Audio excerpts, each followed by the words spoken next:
السلام علیکم ورحمۃ اللہ وبرکاتہ۔ بسم اللہ الرحمن الرحیم۔ شرعی مسئلہ کہ مرد کا پونی باندھ کر نماز پڑھنا کیسا ہے؟ مرد کا پونی باندھ کر نماز پڑھنا ناجائز اور حرام ہے، اور اس کی وجہ سے نماز مکروہ تحریمی واجب الاعادہ ہوگی۔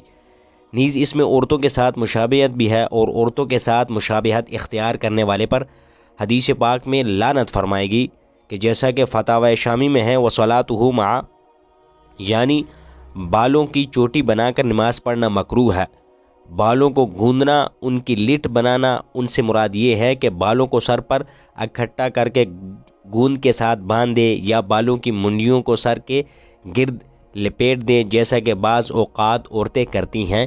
یہ تمام بالوں کو گدی کی جانب سے جمع کر کے دھاگے یا کپڑے کے ٹکڑے کے ساتھ باندھے، تاکہ سجدے کی حالت میں وہ زمین پر نہ لگے، اور یہ تمام صورتیں مکروہ ہیں، کیونکہ امام طبرانی نے روایت کی ہے کہ حضور علیہ الصلوۃ والسلام نے اس سے منع فرمایا کہ آدمی اس حالت میں نماز ادا کرے کہ اس نے بالوں کی چوٹی بنائی ہوئی۔